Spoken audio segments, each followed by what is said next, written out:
At 6:30, Julie, would you mind calling the roll, please? Kara Caston. Here. Ken Dawson. Here. Chris Espinoza. Here. Terry Pavicic. Here. And Don Renner. Here. And Jana Hunchley. Here. And Nala Mokat. Here. Thank you. Having a quorum, let's stand for the Pledge of Allegiance. I pledge allegiance to the flag of the United States of America and to the republic for which it stands, one nation, under God, indivisible, with liberty and justice for all. All right, Hank, I'll turn it over to you for student recognitions. All right, and I will turn it over to Arwen, because we have a bunch from South High this evening.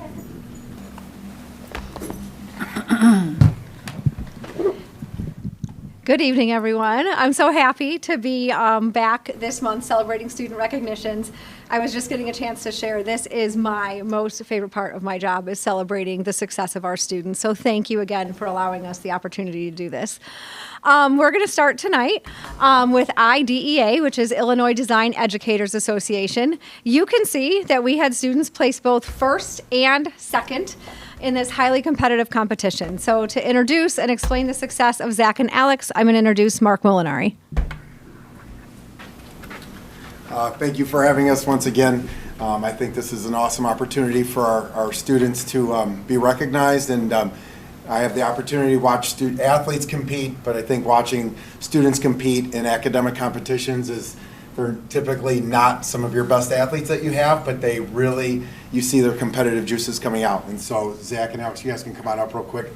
I've known Alex since he was been in like 5th grade, and I live right next to his grandma, so I knew he was going to be taking my classes at some point.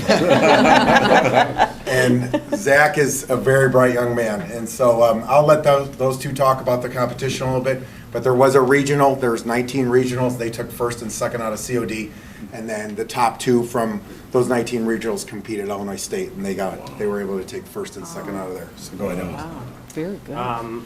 Hello, I'm Alex. I'm a senior at South. I'm planning on going to Huntsville, Alabama next year to major in aerospace. And architecture has been a major part of my life. Like I've loved it. I thought I was going to go into it from when I was little. I was always super interested. And honestly, I've been struggling to choose between aerospace and architecture, and Molinari's class has really helped me choose, and it's been a really amazing time competing in skills and IDEA. The opportunities are just absolutely amazing. Just some wonderful people. My name is Zach, and I'm also a senior at South. I'm going to University of Illinois at Urbana-Champaign next year to go into civil engineering. And I'd also like to thank Mr. Molinari for this great opportunity and great class of architecture. It's been great to explore career options before you actually delve into them into the real world, and just helps to make sure that I'm prepared for whatever next step I'm taking in life. So you can see I talked both of them into not going into architecture. The profound impact that I have. But Zach didn't tell anybody, but Zach is going tuition free to University of Alabama, or Illinois, so it's a pretty big accomplishment.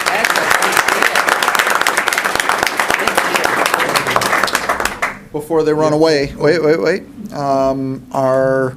Our villages got in on the act for Zach and Alex. I have something from the Village of Woodridge, and then Downers Grove, it's in production, it's on the way, so I'll turn those over to you when they come in, Mr. Molinari. So for Zach here, I have a proclamation from the Village of Woodridge that recognizes that Zach won first place at the IDA Championship in the category of 3D architectural modeling. Would not have been possible without the exceptional sponsorship of Mr. Molinari. Says that Zach's achievements highlight the commitment, spirit, and pride of the Woodridge community.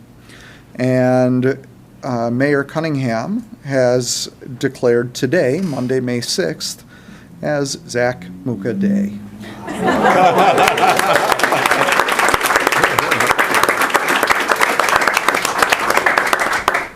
Alex, as a second place finisher, Woodridge recognized you as well for your second place finishing at IDA in the category of 3D architectural modeling. Also recognizes Mr. Molinari. Thanks everybody else that's involved in representing this program. And the mayor has also declared today as Alex Burrick Day.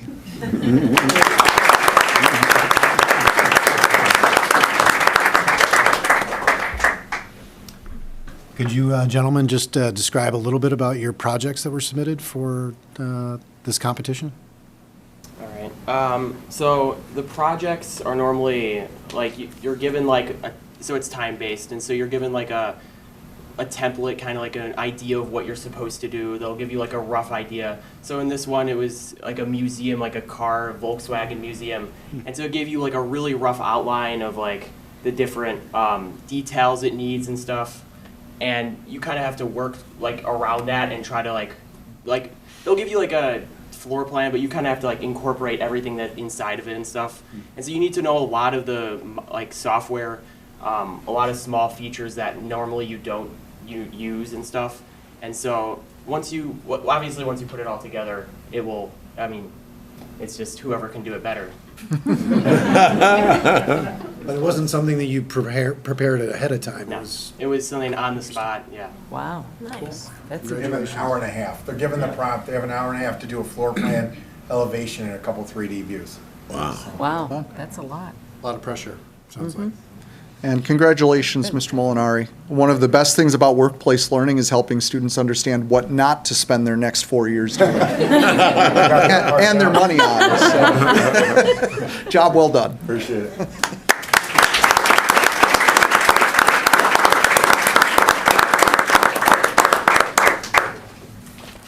Next up, we're going to celebrate our IHSA short film contest team. They placed 6th at the IHSA state meet.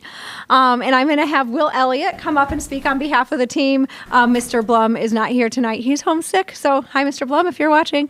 And Will is going to come represent the team and talk about short film.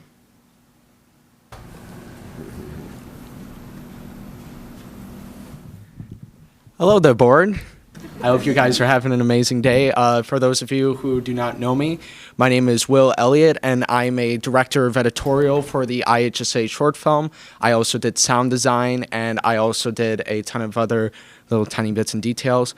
Before I start talking about the IHSA short film, there are a few people that I want to recognize that are here that helped the process and helped make the short film a short film and not a long film. So we have the director of writing, Nick Sadowski. Please stand. We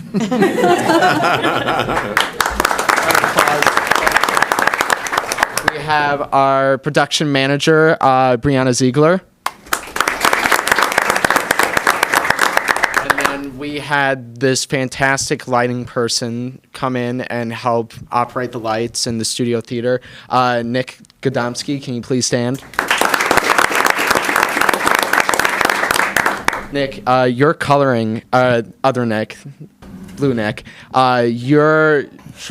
you got complimented on the color choices at state by a Emmy nominee, so congratulations for that. Wow. But the significance of IHSA short film, we placed 6th in the state, which is, I believe, the first time that we podiumed on the actual IHSA podium, which is a huge achievement. And in order to have this outlet for students is really important because not a lot of schools have outlets of creativity where students like me who are interested in film and television and everything can really express themselves. Our short film story was taken from the mind of Nick and his struggles with accepting that the goals that he placed freshman year weren't really the goals that he completed senior year, which is a struggle which a load of high schoolers face and a load of people come to terms with. I wanted to go to state for swimming. And as you can see now, I'm not a swimmer anymore. But that's okay because we all change and we all morph ourselves into beautiful, wonderful people. And being able to tell this story at a very, very prestigious event and get feedback from Emmy nominees, people who work in the business, people who strive to make film, that is something that I can remember for the rest of my life. But also something that I can remember for the rest of my life is that I got to share this moment with my role model. Yeah, my dad drove all the way up from the middle of nowhere, Downers Grove, to come see my film. And it was a beautiful experience. Because when I was little, I used to sit in his office chair and I would play around with his coloring board. And I would say, I want to be you someday. And then my dad was like, do you want to rethink that decision? But now I got accepted into his alma mater, Southern Illinois. Go Salukis. And the fact that I was able to share my short film with my father and to complete someone's goal of telling a story within the span of a week. Yeah, IHSA pushed us back like 2 weeks. We did this in a week. So that's really impressive as well. But I also want to thank the board members for allowing me to come up and speak, allowing everyone to experience the film, and allowing us to tell a little story that probably would not have been told without our director, Chris Blum, who is sick. So thank you, board, so much.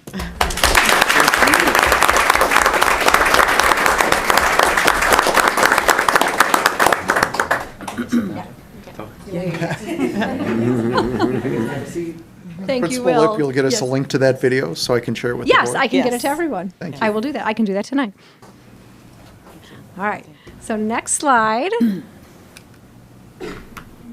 So I'm excited about this one. There are two very high-profile awards about IHSA state journalism and our blueprint. So for our blueprint advisors, Ms. Long, Ms. Allure, and Mr. Andraka, they are celebrating two significant awards tonight.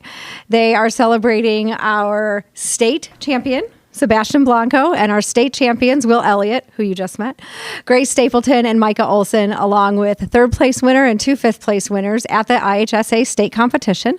And then they also received the Golden Eagle Award from Northern Illinois Student Press Association. So I'm going to have Ms. Allure come up. She'll talk a little bit about both things and introduce our students. Hi, thank you so much. So, like my students, I'm sure some of you are like, what is a journalism competition and what does it look like? They were so confused.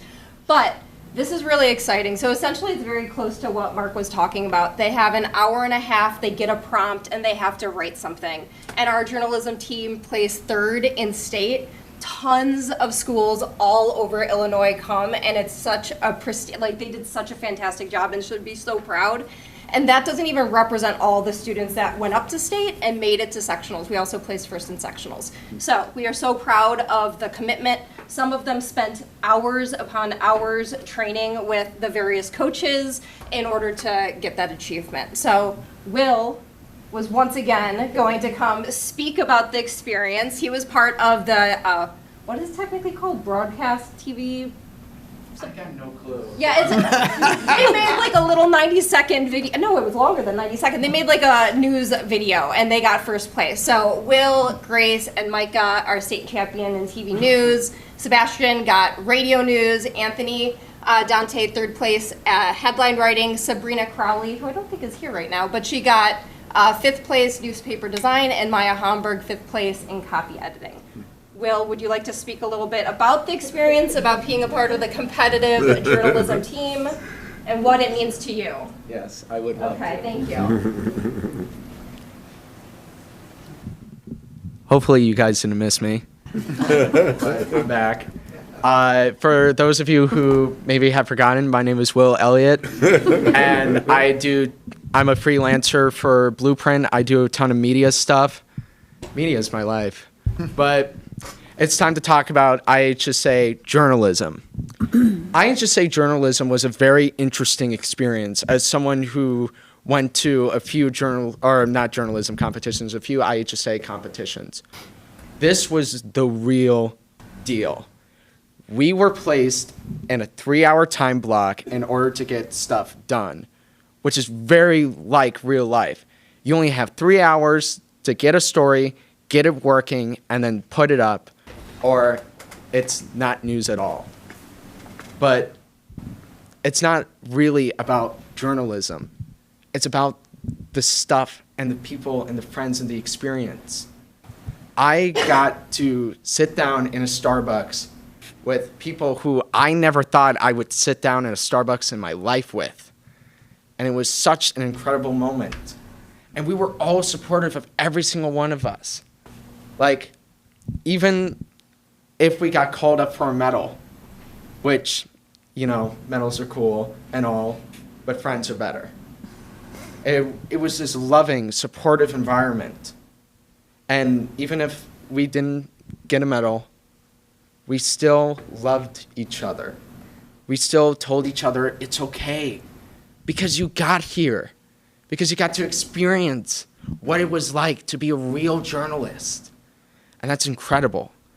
Journalism provides an outlet for our school that allows us as people and writers and future photographers and future, writers and Grammarly experts to sit down and talk about something without the fear of being censored. And having this great, great, great power to actually inform people about informative topics. Like, I think one of the topics at State was canine units. I didn't know a thing about canine units until I actually sat down and recognized the topic. But there are a few people that I want to thank while I'm up here again. Mrs. Allure, Mr. Slong, Mr. Andreka, who apparently doesn't know about emails, which is cool. But we also want to thank Mrs. Martinez, who is one of our biggest supporters, our #1 fan. And of course, readers like you, who sit down, share our stories, encourage us in the hallways in order to strive and keep doing what we're doing. And most importantly, the board for recognizing us for our achievements. Thank you.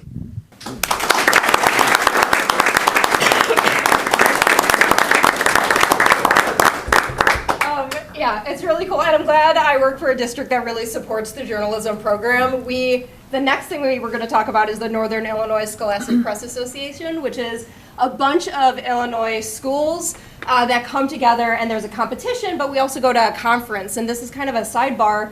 One of the things we learned during the conference is not all school districts are supportive of their students' newspapers. They don't give them the funding, they don't give them the support, and we just feel so grateful that we get to help the students and let them pursue their passions with the support of all of you and Miss Martinez. So we're super excited about that. And that helped Miss Long's journalism class, who is in charge of the Blueprint, which is a print publication and an online publication, get the Golden Eagle. The Golden Eagle is like the best of the best. So like all the newspapers in Northern Illinois submit, and this is like, you did the best journalism. It was the most ethical, it was the most interesting, it was the most entertaining. It's a huge award, and we're super proud of the students for getting it. So like everybody in the classes in here, we do have some people. Should you stand? We'll have people stand. Why don't you stand if you're in Miss Long's advanced class and get some recognition for your awesome journalism.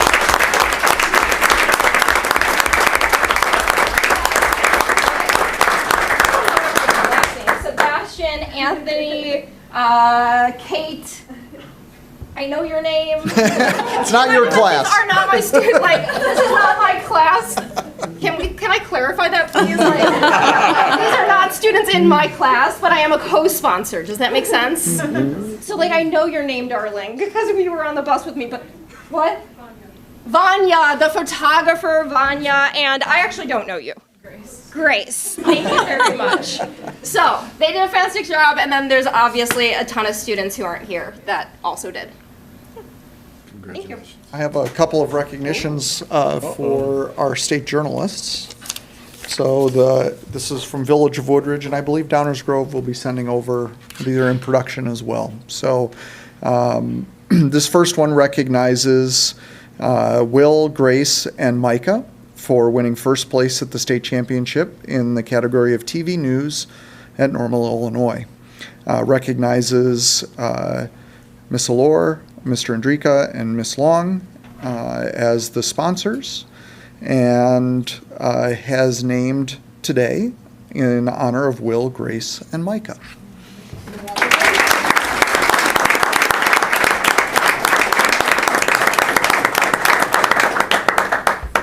And then in recognition of Sebastian's work, the Village of Woodridge has recognized Sebastian in the category of radio news, recognizes that he's been on the speech team since his freshman year and has competed in multiple speech categories throughout his time, including radio speaking, humorous duet acting, dramatic duet acting, duo interpretation, original comedy, and radio news.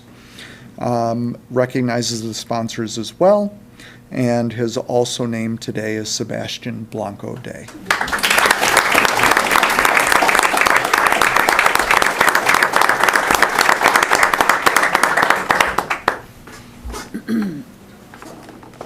All right, congratulations. And just congratulations again to Anthony, Sabrina, and Maya for your top placements too. We're really proud of everyone, so congratulations. All right, now we get to orchestrate photos. So Okay. let's, you can just decide who's going to come up, and we'll kind of get board members around for a picture. So All right, we we'll can- start in reverse. So why don't we have all of our Golden Eagle winners who are here come on up. Yeah, whoever's representing, you come on up. Let's, Ms. Allure, you too, please. that way we can get you some PR and socials. After you, young lady. Are we just gonna be like? Yes. We can get Grace and media as well.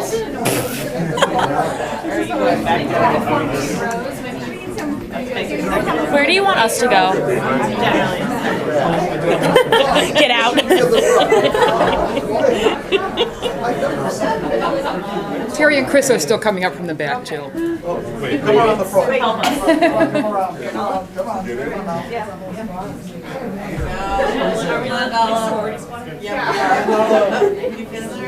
All right, right here. 1, 2, 3. 1, 2, 3. Very good. Let parents take pictures before you run away.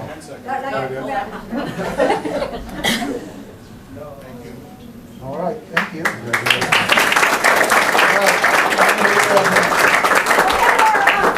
Journalism team, come up, and all of our state Just stay.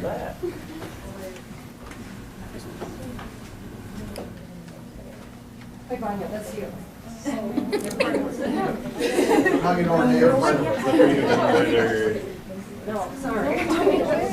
It's in my car. Can we figure out 2 rows again, maybe? Taller people. All right. Ready? Can you see me? All right. 3, 2, 1. 3, 2, 1. Thank All you. right, parents, get your, wait, don't run away, let the parents get their photo. Sorry. I don't know how to zoom. Say journalism. Journalism.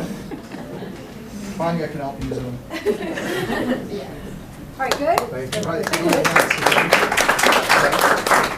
All right, so Will can stay, and we'll do short film All right. for next picture. We're a short film team. We should print that out. Actually here. Your paddle, yeah. Short person in front. All right. 1, 2, 3. 1, 2, 3. 1, 2, 3. Thank you. All right, parents' photo. Don't run away. I forgot about that. All right. Whoopsies. Congratulations.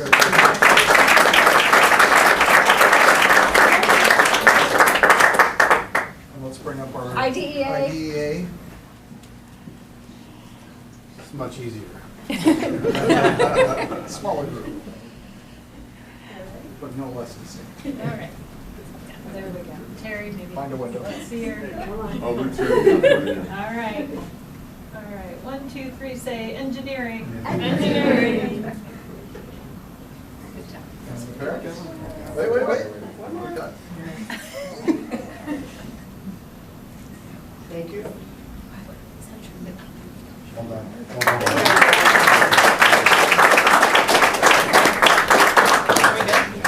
I think that's I did. All right, all of our students that were recognized and your families, thanks for coming. You're welcome to stick around for the public portion of the meeting, but you're also welcome to go. Thank you so much for inviting us today. It's riveting. Okay, well. I was wondering. I was like, I pulled up and I was like, "Where's the parking?" Just a little. I was so mad. I was on the phone with my mom. I Well, was like, yeah, because there's a baseball game going on, so, you know. Do you remember Culinari's daughter? Oh, Ashley. Super. Yes. Yeah, she's still in because we have to. Yeah, she's in our daughter's grades, isn't she? The same year. All right, Arwen, you're still up with students' perspectives. She's not like, oh my gosh, was such a All right, so also tonight, we are recognizing as part of our formal student perspective presentations, our research club. So their sponsor, Michelle Stockleben, is just going to wave and be the cheerleader, so shout out. But I'm going to turn it over to Nala and our team who are going to talk about the work they did with Research Club. Nala, would you like the clicker?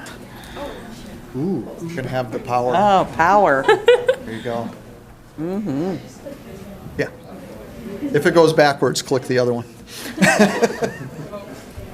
Okay, we have like a formal presentation like slides that we're about to pull up, but just an introduction. So we're the Research Club. I'm the president. This is Mara Hajduk, vice president. I'm Taylor Mitchell, and then this is secretary, vice president, and then Nala, you know her obviously.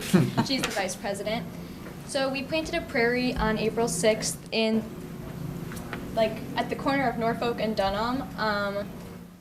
Yeah, we had a really good turnout. A lot of people came to help, and so we're kind of just going to do an overview of our planting day and our inspiration and stuff like that. So yeah, that's us. So our inspiration for planting our grounds, people came to the Research Club sponsors, Mr. Howard and Ms. Stockleben, and told us that they had a problem mowing this area because it is a detention basin, so there is some runoff that gets collected in there, but it's not enough that it gets full. It's just always super muddy. So they always still have to mow it. It's just more of a problem with getting the mowers stuck, and any machinery they have down there gets stuck in the mud. So that was our main inspiration, or the concern that we had, that started us brainstorming what we were going to do with this area. So we also talked about urbanization and how that's led to a loss of pollinators, and how we wanted to do something to increase the biodiversity of our campus. Just because there's not a lot going on in this area, it's just grass, we wanted to do something to make it a little more beautiful. So there are many benefits to this prairie. The first is that it will beautify our campus. Our campus does not have a lot of plants or trees or stuff like that. I know Ms. Martinez is working with the Arboretum to plant more trees and stuff like that, but right now we were focusing on increasing biodiversity and beautifying the campus with all the pretty flowers and things like that. We also wanted to provide some more research opportunities to Research Club members, but also to classrooms like the APES classes and things like that. It's always a valuable opportunity, and there's lots of possibilities for advancement. And we also wanted to reduce work for maintenance crew, like Taylor previously mentioned, because it was a muddy area and it was getting dangerous for them to keep going down there, and machinery was getting stuck, so it was also a safety hazard. And we also said that we did research on the positive impact of prairies, and it's a good space where people can connect in nature, and there's many positive mental health effects, and yeah, we just thought it was a great idea and a good project for Research Club to take on. Mm-hmm. So this is a picture of the seating planning that we have. We ended up only doing half of the area that is shown here, and the watery part is more so on the left side. So it's wet on the whole detention basin, on the bottom, but it's more so on the left side. So we only ended up doing half the prairie, so it would be more accessible, so people could actually get down there. Because if there's plants everywhere, it'd be kind of hard to go down there, especially once they grow and the grasses get tall. So we did the left side, and at the top we had to focus on issues of visibility, and so we did a short grass echinacea mix, which is the first one seen, and there's a lot of pretty flowers and things like that, but we made a custom mix so that the grasses wouldn't grow too tall and it wouldn't block any visibility for cars, and we wouldn't face any problems with that.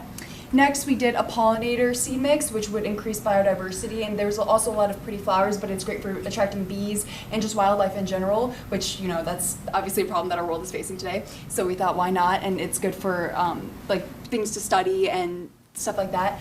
And then at the bottom, we did a detention basin seed mix, which is really good for the wet soil that we have at the bottom of the basin.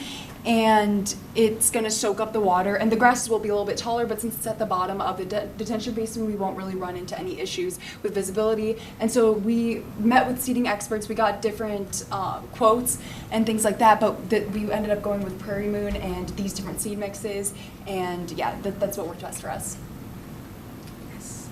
And then we had planting day. So before we get on to planting day, we just wanted to say that all this planning took around 4 years. So Taylor was actually the one who started this project. Like, she was one of the people who realized this was a problem.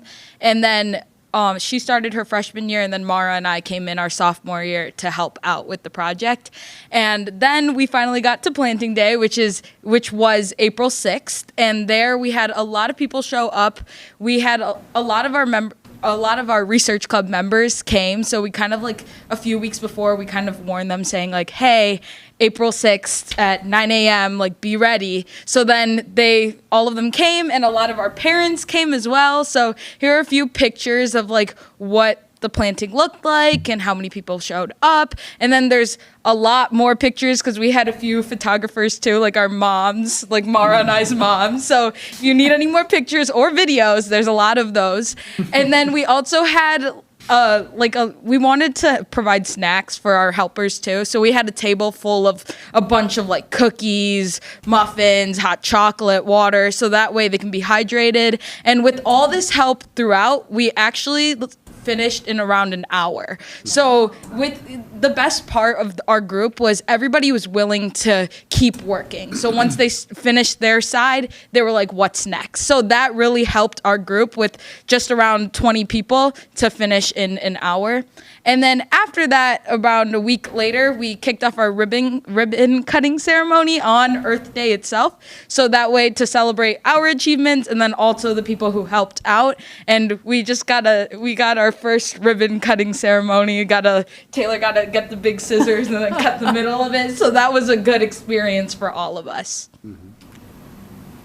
And then future work for the club. So with this, we still have, like, there's still a bunch of stuff we can do with the reconstructed prairie, right? So with that, we're thinking of making, like, a plaque with our names and who helped out with this. So that way, like, we could also be recognized with years to come, not just, like, driving past and being like, oh, look, that prairie, that was me. We want, like, a kind of like a proof. So, like, on the right it's not going to be that big, but something like similar-ish to that. And then we also were thinking of some, like, signage with QR codes, so that way, like, once the plants start blossoming, people can figure out or can see, like, oh, this is what this mix is and this is what this mix is. So everybody else can be more knowledgeable about it. And then pathways, we were thinking about pathways, but that's, like, in the future aspect of it. And then we also want more, like, history about the plants and why these plants are useful for today's day. And then we also were thinking of a 24-hour camera. So we were actually, like, in the beginning of researching this, we were talking to our head of the science department about this, like, if it was feasible and if we were allowed, and she seemed up for it, but we still gotta go through that. And then there's also the factor of, like, hopefully this does work, but, like, in 5 years, if it doesn't, like, grow, then the research club can have that to learn off of and see our research on that and be like, okay, this didn't work the first time, let's try again. So research club, there's a lot of opportunities for us to research with this reconstructed prairie. Okay, before I go on to the acknowledgements, I'd also like to mention that we talked about incorporating it into, like, the classroom setting. So I know I talked with my AP Environmental Science teacher because we do a whole unit on soil, and we talked about how native species improve the soil chemistry. So we were thinking about doing a research project on that, and my AP Environmental Science is really passionate about soil, so she said she'd be willing to help. And there's just so many things that you can do with it. And then going on to our acknowledgements, we would really like to thank the people that showed up to help plant the prairie. We had a really good turnout, which I don't know if we were expecting, but it was definitely, like, a pleasant surprise, and everyone had a great attitude. no one probably wanted to be up at 9 or 8 on a Saturday morning digging in the dirt, but everyone had a great attitude, so we just wanted to say thank you. And then obviously, thank you to Ms. Socklaven and Mr. Howard. Mr. Howard is not a sponsor of Research Club anymore, but he was our first 3 years, or yeah. And he really helped us. So even though he didn't get the end result, he really helped us through the dirty work and the process. Then obviously, thank you to all of you for providing somewhere that we can plant this prairie and just like better our knowledge and show our passion for science in a place where we can actually like demonstrate it and have hands-on learning. And then thank you to them because they've been there for me, and I recruited them because I was all alone after my freshman year, and I was like, this is a lot, I should probably get some help. So yes, thank you to you too. And then thank you to Ms. Lip and Ms. Martinez, Mr. Reyes, and Mr. Davis because they helped us with the whole planning process and ordering and all of the nitty-gritty stuff with the quotes. So we just wanted to say thank you.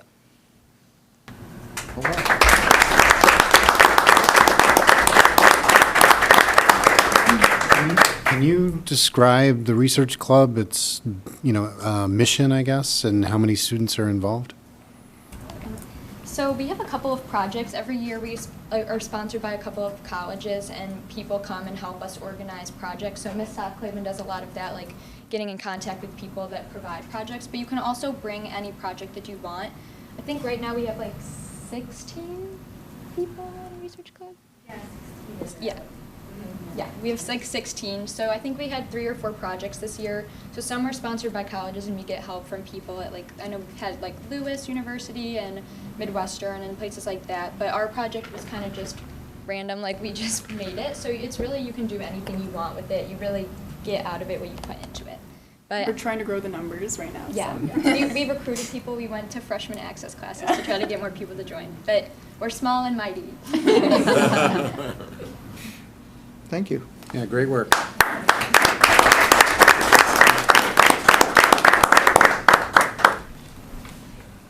You did well. All right. Next up, Nala and Gianna's final reports. Oh. Nala, do you want to go first? DGS is kind of on a roll right now. I could. Okay. So, last time we talked was before SATs, right? So there's a lot happened from then to now.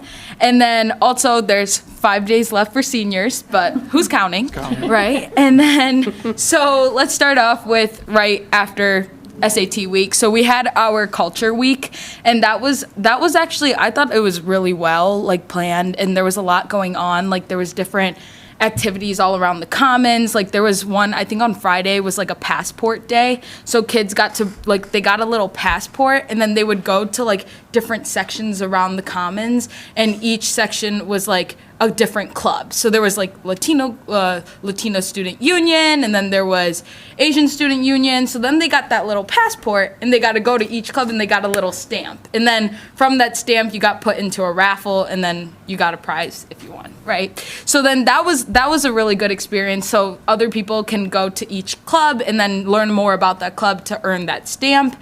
And then we also on Tuesday we had our food trucks, and the food trucks was actually really cool. Like a lot of people were really excited about that. Like they didn't really expect like actual food trucks to come. Like obviously they saw the email, but they were like, yeah. So like, but then it was good weather and they got to just try like a bunch of different foods that they've never tried before. And I know like pricing was a huge thing on them, but like still kids were still buying this food and sharing with their friends. And also like I know the lemonade from one of the like Hawaiian food truck or some like was really popular, that we like sold out the food truck like from the lemonade. So like some periods were like, I want lemonade, and they were like, never mind, we can't get lemonade. But that itself showed how popular those food trucks were, and everybody just like, I could just see the food and smell the food throughout the day, because people just like, they still got so much for the, like they got a huge quantity for the price. So like you could, I had food too and all that. Okay, and then after the week after, we had our Earth Day celebration by Research Club, and on that day we had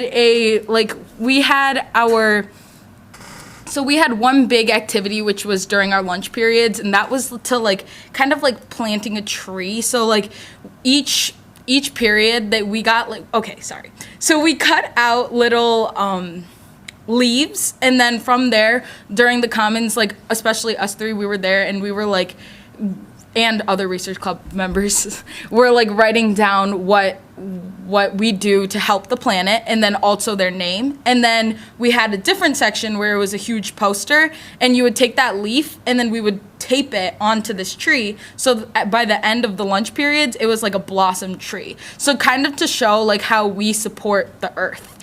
And then with that we also had like a shoe collection day, so any shoes that you weren't using, you would donate them, and then we donated to a local running shoe store. So throughout that, we had a bunch of like Earth Day celebrations, and we also passed out little seed packets with like a fun like Earth Day saying, and then like fun seeds, which was like broccoli, peppers, and then obviously flowers.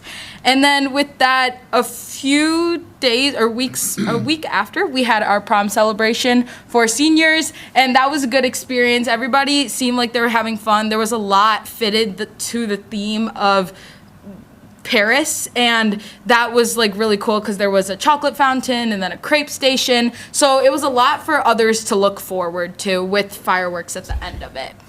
And then access has been good. Like there's been a lot of like knowledge accesses, which is like senior focus, junior focus, and then there's also the seniors versus staff softball tournament coming up this week.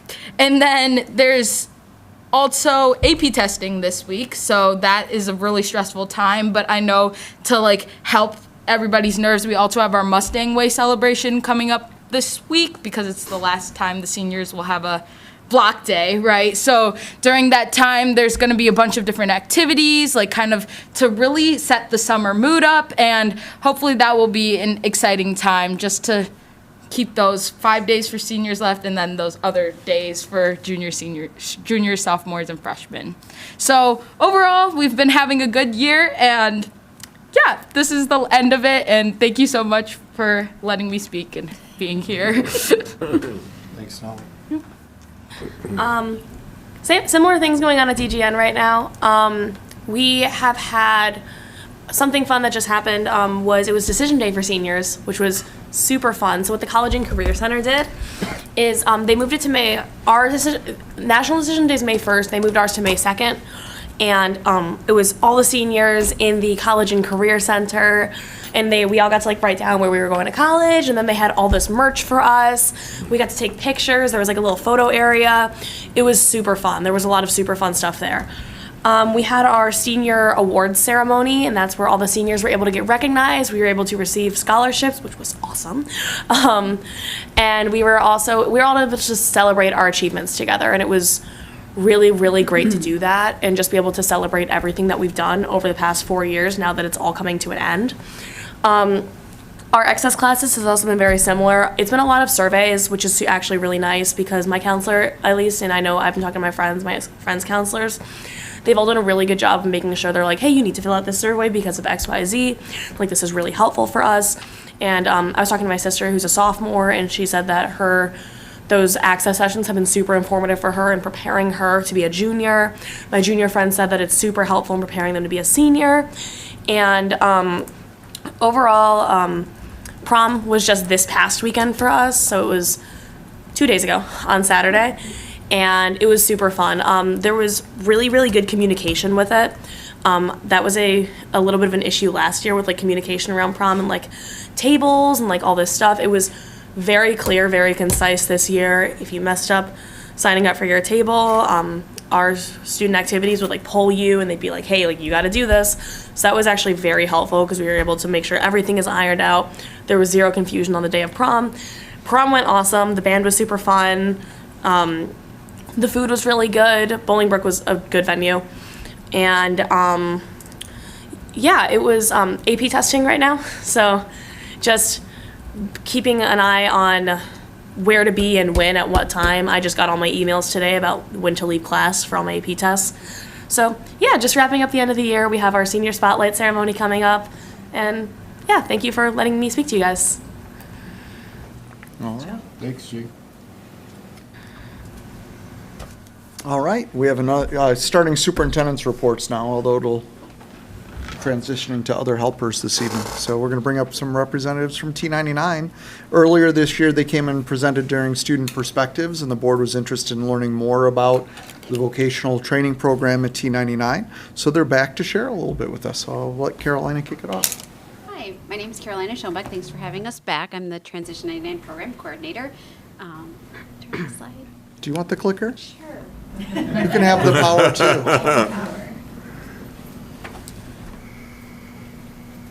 So joining us in person tonight is Trisha Brawley, our Transition 99 Vocational Coordinator, as well as Avery Briggs. And then we are also spotlighting Kyle and Israel in video, and Jada was sick, so Trisha's going to read her presentation. So a big piece of T99 is getting our students out working. Some of our students will be competitively employed, some of them are volunteering. It's a big piece. I talked about last time how it brings meaning to our life, fills our day, creates friendship. So one of the pieces of our vocational program is connecting families with adult agencies. So after we get this asked a lot, after our students leave T99, where do they go? Well, it depends on each student. Some of them will be working full-time and that will fill their day. Others go to an adult day program, so we need to connect that with our families. A big piece is career exploration, just like the students that we heard from South. Our students as well have to try things and see what they like and don't like. So we will have them at job training sites and they get to explore different experiences. We support them throughout the job finding process, so that's creating a resume, completing a job application, going on an interview. We just had our interview workshops. Jill and Scott were in attendance interviewing students, so they got to practice. Skill development, so practicing those hard skills, soft skills, interviewing skills, working with others. We just want our students to reach their full potential. Soft skill development, I think a big piece that we work on is time management, getting students, like one of our students was stuck, she wasn't going back to work after her break. So how do you set a timer, put your phone away, like stay on task, those types of things. Career planning, so some of our students, they might start at Jewel, but the end goal is not Jewel. So kind of where are you going, setting goals, how are we going to get there, talking with managers, getting feedback so they could move up. Maybe they were the card and then they became the cashier, so things like that.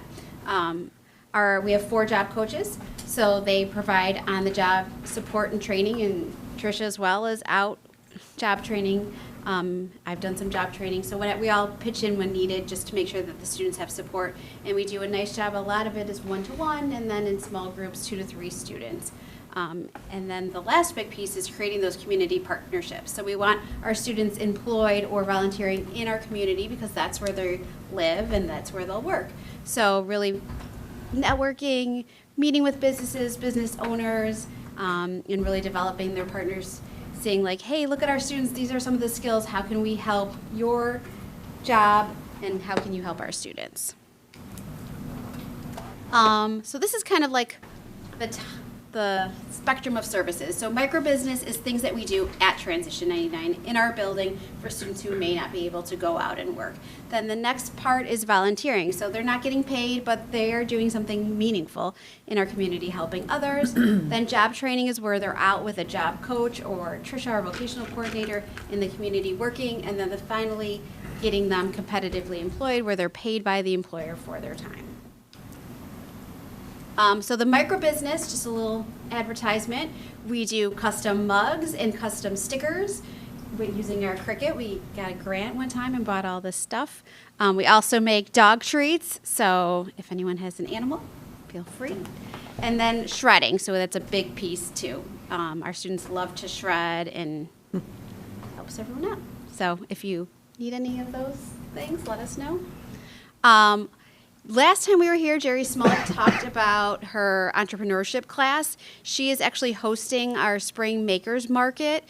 They had it in the fall at Lake Park, and so now she's hosting it for us. We do a lot of like the transition programs kind of network with each other. We actually just had a formal with a bunch of the schools last Thursday at Chuck's. So this is another opportunity for our transition students to meet with other transition schools and highlight, because other transition programs have microbusiness as well. So we're highlighting we all kind of do different things. So we'll be selling our items. Mary passed out her bracelets. She's going to be selling those. Ray has like a Blackstone stress thing that he's selling. So some fun things that our students are doing in our community. So it'll be at the Lincoln Center. So if you're not doing anything on Wednesday between 10 and 1, stop by, see our students. A cool thing is Ryan, who is a student at DGN, has a backpack project that we found out about. So we're asking for donations.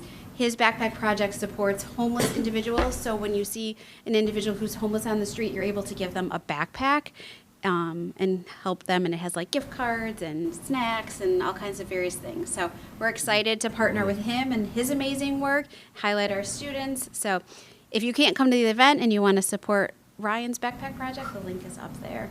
But our students will be there. They'll be selling things. We also sell the microbusiness items at Downers North and South. We alternate Fridays when we go visit. So Downers Grove North and South students support us. They love the stickers. We get tons of requests for the stickers. And what? All the dogs. Oh, Everybody's dogs. lots of dog stickers. You need one for your laptop. Hey. And then so volunteering, these are the places that we've volunteered this year. Kind of changes based on interest in our connections. So Meals on Wheels is a big one. We've been Feed Our Starving Children. People's Resource Center has been a great partnership. We help with their food pantry, and we've partnered with them to help a lot of our families who need resources. Project Cure, Free My Starving Children. We volunteer at College of DuPage in the cafeteria. And Sharing Connections, Mia has been a fantastic partner with us. She comes to the graduation, and she came to the interview workshop. So we like working with her and all the hard work that they do to support families. So just a little bit of data, because everyone loves data. We have 16 of our students who are competitively employed. 27 students are currently job training. 30 volunteer. We have 23 community partners. 41 students participate in the microbusiness, and 100% of our staff support our student outcomes. And I'm going to turn over to Tricia.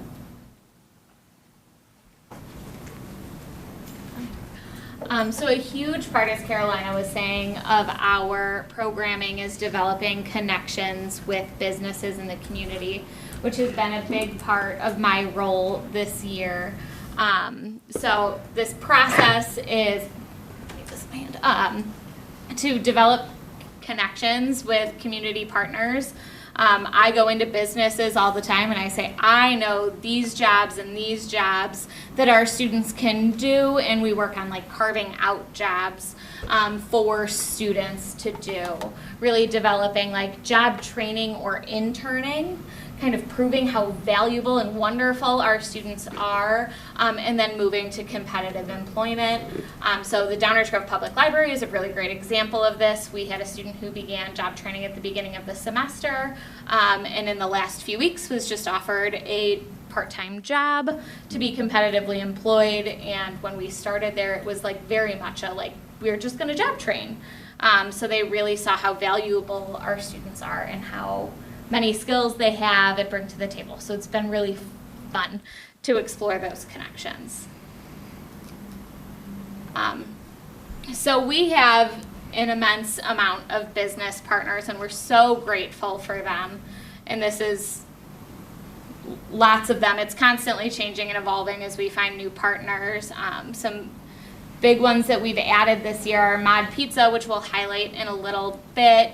Anderson's Bookshop in downtown Downers Grove is a huge one. It's such a core part of our downtown business area, so to be a part of that has been phenomenal. They participated in our interview workshop a few weeks ago, and are now looking for additional ways our students can participate and work in their store. So really cool just to see. So we're always looking for more, and we're so grateful for these partners, and truly cannot say thank you enough to them for all they do for our students.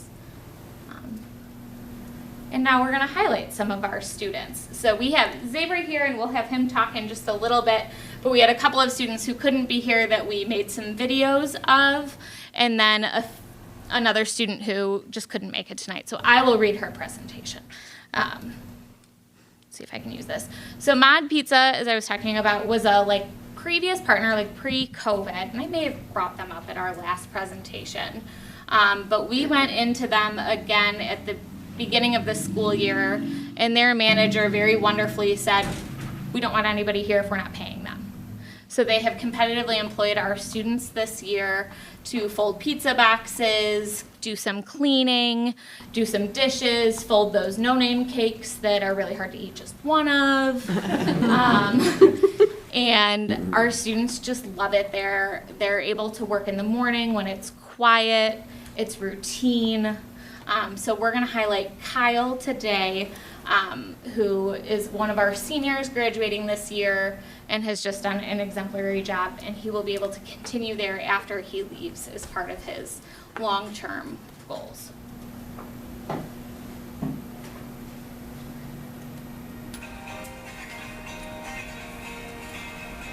I'm Kyle.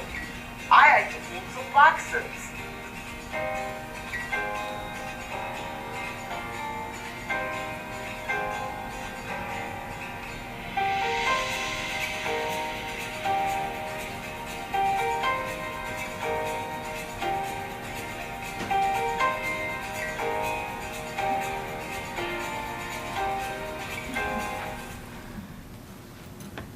So Kyle loves it. They're really cool to watch him like learn how a new task, and like once he gets it, he just like runs with it.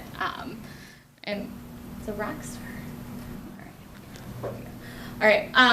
The next student we're going to highlight, and he has a video in a minute, is Israel, who I have been fortunate to know since I was a teacher at Downers Grove South. So I've known him for a very long time. He works at Mariano's, who has been a really great community sponsor and partner. He bags groceries, he does some sweeping, which he will tell you all about in his video. But I think a really great thing to highlight here is that another staff member sent me a selfie a while ago seeing him working, and just how excited our staff members are seeing our students working in the community.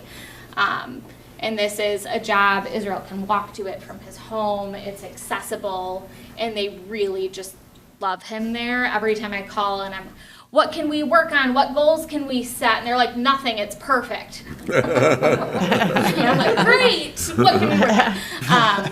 But he is really an outstanding employee for them. So I'm gonna let him talk, and you can also tell that this is the video I edited, and the last one our wonderful communications department edited, so. So this is, he talks about this, but he created this presentation, so. Hello, my name is Israel. I am a junior at C99, and I graduated from Downers Grove South in 2021. I worked at Mariano's in Westmont. My job is to bag groceries, sweep the floor, and place drinks in the coolers out front. I interact with a lot of customers. I got my job by John Tree in Fresh Time, and I did so good that Jay helped me apply for the job at Mariano. I got the job and started working part-time in the front end of the store. C99 helped me by preparing my interviewing skills, giving me job training support, supporting me with speech, and talking to customers and checking on me at work. My favorite thing about Mariano's is sweeping the floors and making sure the store looks clean. I also like my co-workers because they are friendly and helpful. Mariano's is a great place to work. So Israel is obviously a very great example of one of our workers and a great community partner. So another thing he highlighted there is for many of our students, interacting with customers at a job site is very challenging. We have taught everybody for a very long time that strangers are not people we talk to. So I thought it was really cool that he highlighted, like, I've learned how to do that through T99. And he has been working on this long before I got here. He had this job before, so what a testament to the teachers who have worked with him for a long time. So Jada is who could not make it tonight. She is competitively employed at Culver's and is another student I have been fortunate enough to know since her freshman year at South. So some of these poor students like really can't get away from me. But she is a food runner at Culver's, and she does a really exemplary job. She's another one that I just get rave reviews about. When I call, they just tell me the skills she needs to work on to take the next step to maybe be a cashier or do other jobs in their store. So it's really amazing to see her grow. She's a freshman in our program, and I'm going to just read her speech. So I'm going to pretend to be Jada for just a moment. So hello, my name is Jada Henderson. I'm going to switch to her next slide that she made. I am a freshman at T99. I graduated from Downers Grove South in 2023. I work at Culver's in Downers Grove. My job is to be a food runner. This means I serve customers at their tables in the drive-thru. I get to interact with customers and make sure they have a great experience at Culver's. I got my job through school. I interviewed with the manager at Culver's. My job coaches helped me prepare. I did a few short trial shifts where a job coach helped me learn the new skills, so I was ready to start. I have been competitively employed since November of 2023. T99 helps me make sure I have transportation set up. I take PACE to and from work. They made sure I had the tools I needed to be safe and ready. They made sure I had a phone and knew how to pay my phone bill with my new paychecks. A lot of T99 staff check on me and get some food while they are there. Worst places to work. My favorite thing about Culver's is my coworkers. They are supportive and nice. They are helping me reach my goals and learn new skills. I want to learn how to be a cashier, and they are helping me by making sure that T99 knows what skills I need to work on so I can practice, and the food is really good. Those are her words. So Jada's worked really hard. She's set goals, and then she comes into school and she's practicing making change and counting money back, which is a very nerve-wracking experience when there's a customer in front of you. So I have learned in this job that there are 1 million ways cash registers work. And that is a big part of the skills our students need, is like really differentiating that training so that they know the skills they will need in their setting to be successful using the monitors, and some count the change for them out, and lots of different ways. So technology is a wild thing. And last but not least, our star of the show today is going to be Xavier Briggs. And he's going to talk all about what he does, but he is job training currently at Midwest Strength and Performance, which is a gym in Wheaton on Roosevelt Road. It is a partnership I'm very proud of. It's the gym I go to, and it's just a very inclusive, kind, wonderful place. I walked up to them one day before class and said, hey, any interest? And they said, yeah, when can you start? And it's been really amazing. So I'm going to let Xavier talk about his experience. You ready? Born ready.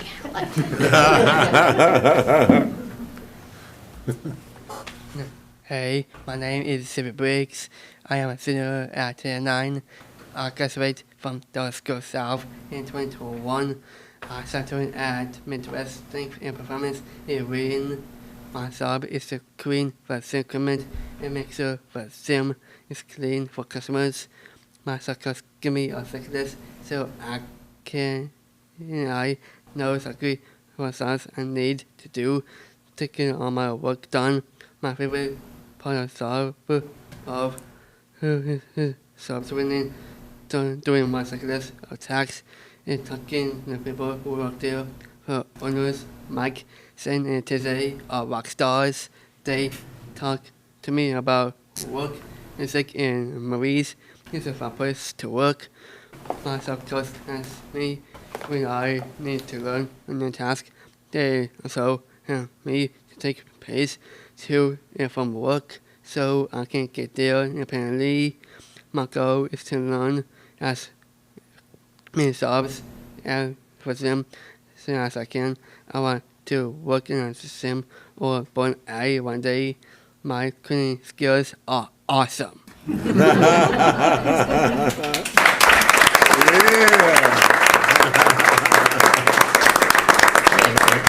want to talk about some of the pictures up here and what you're doing in them? Yeah. Okay. I clean the scrub box. That's what that is. Water machines. I take a picture vaccine with my companion, my friend Max. and today, Zane. And what's in the bottom? It's my section list, and I need to do. I get the list box. Oh, yeah, it gives you a reminder to clean all those little spots, right? Yeah. Yeah, it's helpful. And I really appreciate it. Yeah. Great job. Excellent. Great job.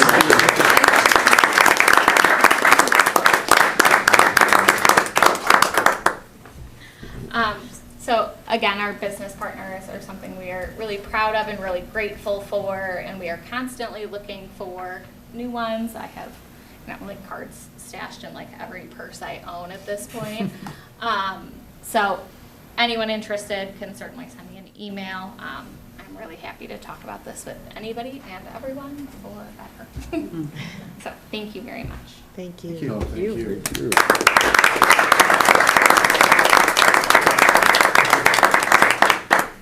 Any questions from board members? I'd just like to say, I mean, you're impacting lives. That's what you're doing. And it's fantastic. And it's very moving and touching to hear about the individual stories. And Xavier, thank you for coming tonight. I know it's not easy to get up and speak in public, so you did a really nice job. Yes. Thank you. Yes, you And did. as much as I know you want to stick around for the rest of the meeting, you're welcome to, but you're also all welcome to go at this point if you'd like to. Thank you for being here. Thank you. Thank you very Thank much. you. Thank you.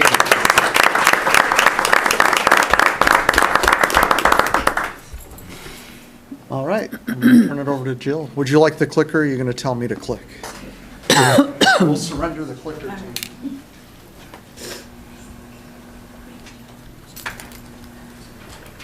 That's a tough act to follow. all the whole night. So, so it's good to see everybody. If you'll recall at the last meeting, Ryan shared the results from the spring survey, and his presentation was focused on those questions about the schedule, but there were also questions in the family survey surrounding communications and engagement, so that's what I want to cover. So we kind of inserted and piggybacked off of the spring survey, because we do issue communications surveys very frequently because it's so helpful to identify where we need to focus and how we can improve. So these questions this time focused on people's preferences and ideas, their overall satisfaction with our communications and the engagement. And as he shared, over 400 families responded, and that's a great response rate. That's like 10%. So very indicative of how people are feeling and what they are interested in. I need to remember to click.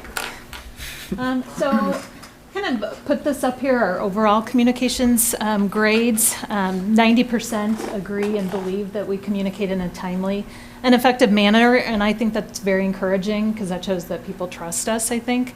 82% are satisfied with the type of information they receive, such as calendar information, student success stories, and academic information.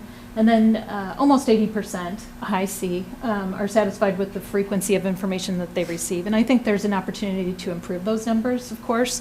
We know that many people are on information overload. We send so much information to people, so I think that that's reflected in those numbers. And so we're always looking of ways to consolidate, streamline, simplify so that people can find what they need. The most valuable communications listed were number one, emails from the school and from the district. Second were the daily announcements, and this is the first time this year that we automatically sent those send the daily announcements to people. In the past, they used to have to subscribe, so it's good to see that people appreciate having that daily reminder of things that are going on. And then, of course, back in the back of the room, the Mustang memo and the notes from North, the principal messages that come out every Friday are an important component of how people hear from us. And then you can see the other channels, websites, and people could click or select as many as were valuable to them. So less so the websites, social media, board highlights, The Common Connection is our new external newsletter that we send out monthly. And then board meetings, don't be disappointed. 7% rely on those. I'm shocked. I'm surprised it's that high. Yes. Again, It was us seven that did the survey. That you took the survey, okay. Yeah. Shout out to yourselves. Yeah. Again, 37% cited the website as important, which was kind of surprising that it wasn't higher on the list, I think, for people. It's not the first source that people check, only, not the majority, but only 41% sometimes visit the website, and of those, 59% sometimes find what they need, or 34% always find what they need. So obviously there's a big opportunity for improvement to be a better service to our families. This was a common refrain. I find it, but there are so many places to look. It's not very user-friendly. And part of the challenge with that, I believe, is that we have a separate site for payment. We have a separate site for athletics, a separate site for the home access center, so accessing grades. So it's difficult to put all that together. So that's kind of the result of the different platforms that we do use. If I can just add, as a parent, I think it's very helpful that the teachers and coaches, whenever I get an email about paying something, they always tell you how to pay it. It gets me actually to pay faster, because I'm like, oh, I'm going to do it right now because I'm going to forget the app, or I'm going to forget. So, every company has that issue of multiple systems, but Sure. the teachers and coaches and all that are really good about Good. guiding Reminding people. parents so that they Dropping a can link. do it efficiently. Sure. So. Good. Well, despite the challenges, but we do know that our website is the portal to everything. So we want to make sure that it's simple and clear. So kind of on our to-do list is to refresh the current site that we have, do an audit of what we have, paying particular attention to the calendars, because that's number one reason why people come to our websites. And see what we can do to improve the navigation. But this whole exercise has also caused us to consider what alternative platforms are out there. We've been on our current platform for 9 years now. So there's somewhat limited in what we can accomplish because it's template-based. So we're researching what other tools are out there and what is kind of best in class for other school districts so that we can be a little more progressive and look a little more sophisticated than we are. We also asked about engagement and the confidence in leaders that people have, because I know all of us here want to make sure that everybody knows we're available and willing to listen to people, to their concerns. And 88% believe that the Board of Education and the leaders provide sufficient opportunities to meet and engage. And then the majority are very confident that if they do have a problem or a concern or suggestion, that you'll listen.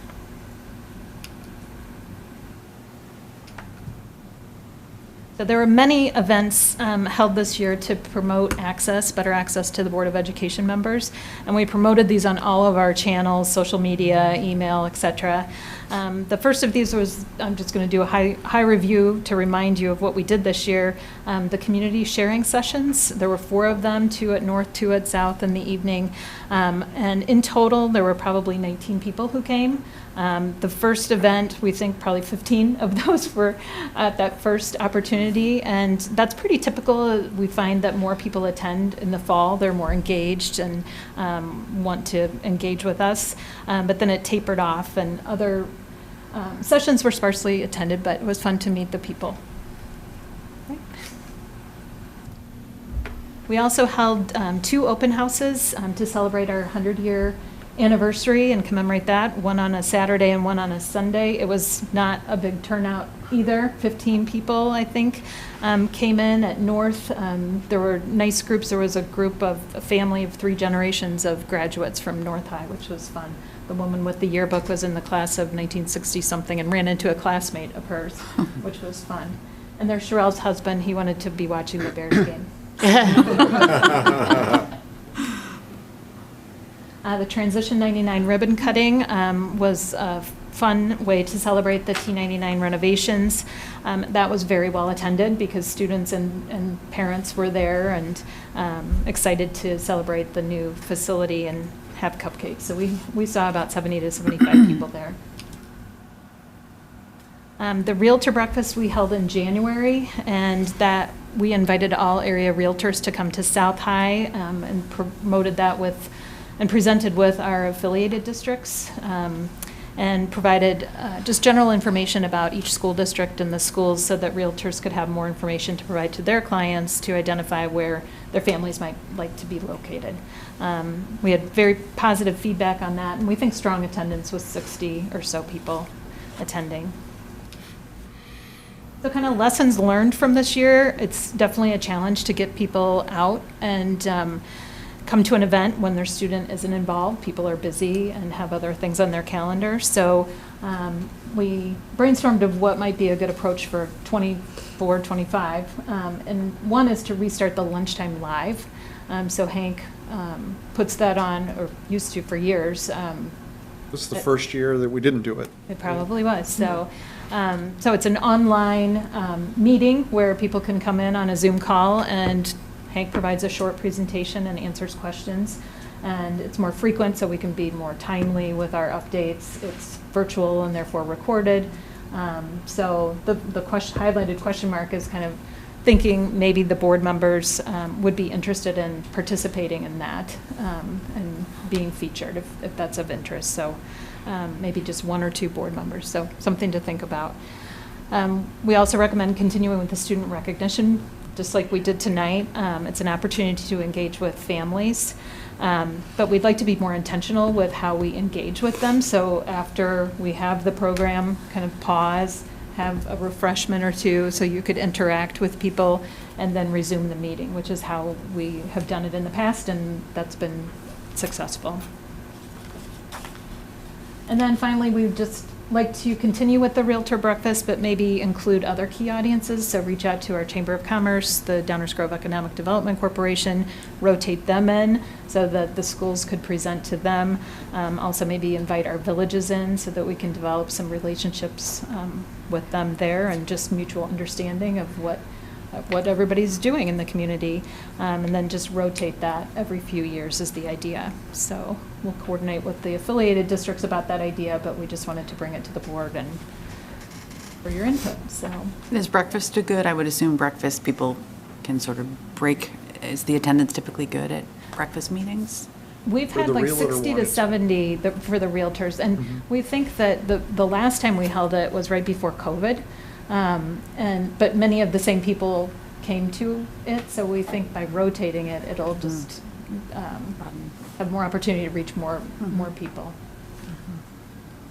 So that's all I have about the communications.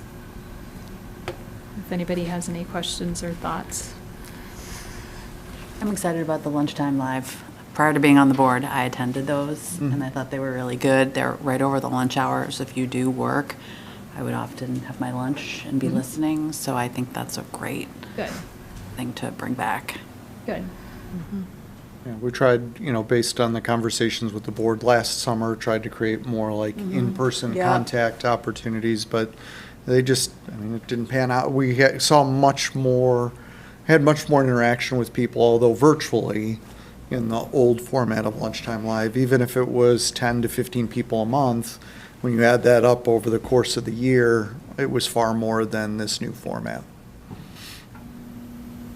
Although we didn't have much community engagement in the community sessions, it sounds like from those that are surveyed, they feel as though we are creating opportunities for them to be heard and or learn about the district. So even though I'm sure you would have liked to have seen more engagement, I think the survey indicates that at least we're trying, and the public believes that there are opportunities if they have issues. Sure.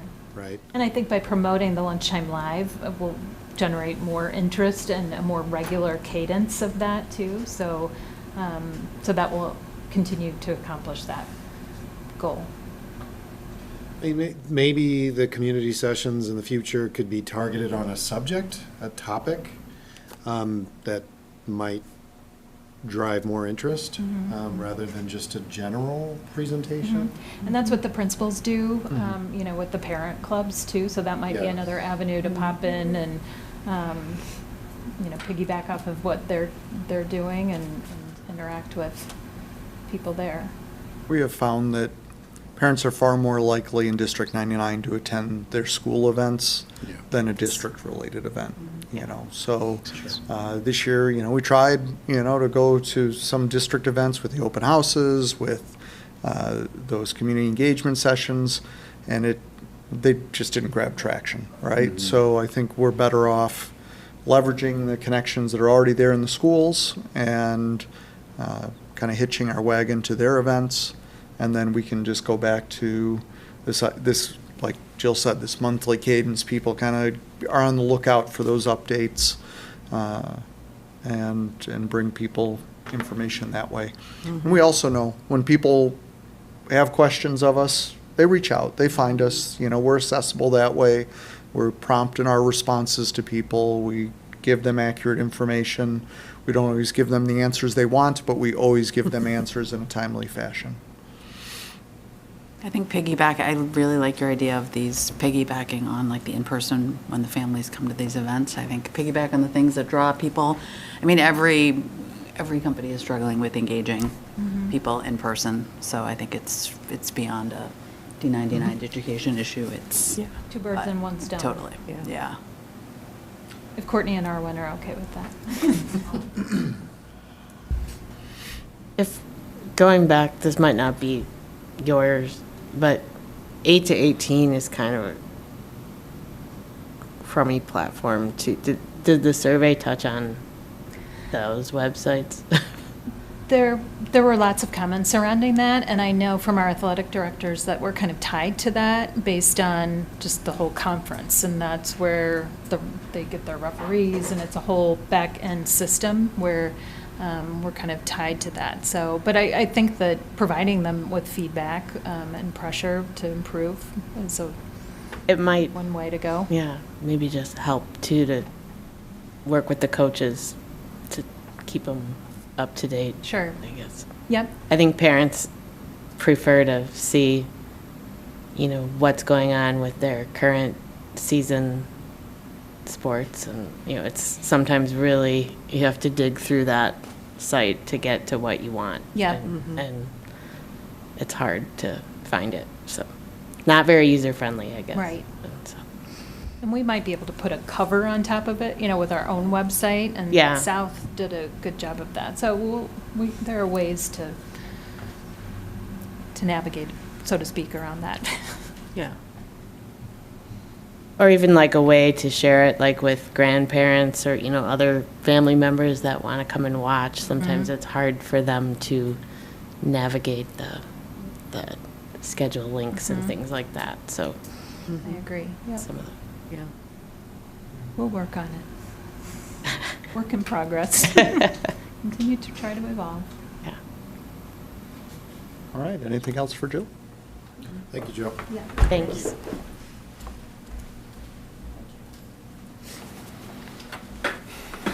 All right, our last agenda item is recognition of Gianna and Nala for their service this year. This is their last official meeting because they will graduate before we have our next meeting.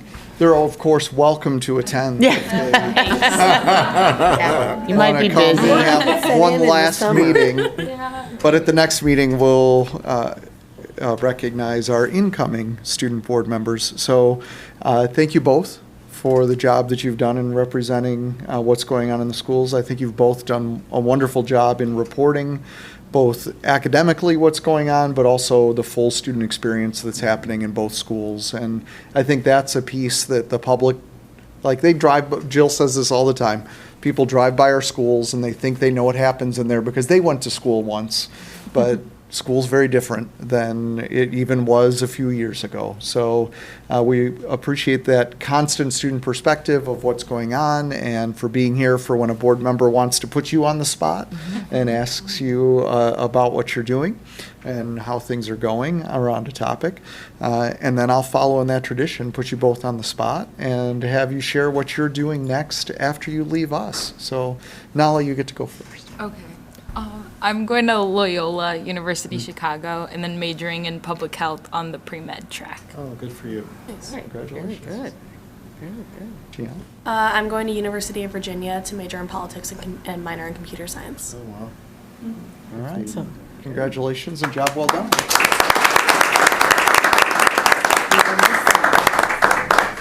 Just a small Thank you. Thank you. You guys do important work too, because when we go to the conference, this is not the norm to have student board representatives. And so I think it's really, like Hank said, you don't always know, what's going on in a school. And so I think it's great to have you guys and hear what's happening. And so That's a good thing. I think you guys just did a phenomenal job. I know personally I look forward to it every month, hearing what's really going on in the schools and getting that student experience. And I mean, it was just invaluable, so invaluable for us to understand what's going on and for us to make decisions that reflected what the students really needed. And it's been fantastic. You guys really did an outstanding job. Thank you so much. Well, it makes me jealous that we didn't do those kind of things in the high school when I was there, back in the dark ages when the dinosaurs were roaming the earth. That's what we had to fight. So it's really good. Thank you. Thank you. Thank you.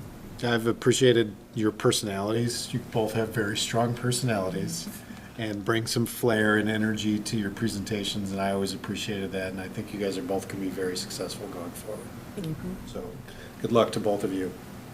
And for being genuine. I thought you both did a great job of being professional, but when things weren't great, you said it. So thank you for that. That's what we in the community need to hear. So right. You were a great model to future student board members. So thank you for your perspectives. And I enjoyed seeing you both around campus. Yeah, your perspectives make us more effective board members because we get to make decisions that impact all of you on a day-to-day basis. But even I, having only been a few years removed, don't know how the experience that you guys have every day. And so it's incredibly valuable for us to have that input so that when we make decisions that impact you in your classrooms and in everyday life, we can have some nuance to it. And we make sure that we make decisions that better the experience of District 99. So I greatly appreciate your candidness on a lot of topics, and you make us more effective as a board and as a district. So thank you. All right, thank you both.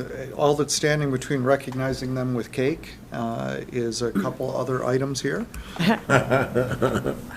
So reception of visitors. No slips? No, nobody? Okay. And we need a motion to adjourn. So moved. Second? Terry moves, Chris seconds. All in favor? Aye. Aye. Motion carries. We are adjourned. All right, and there is cake.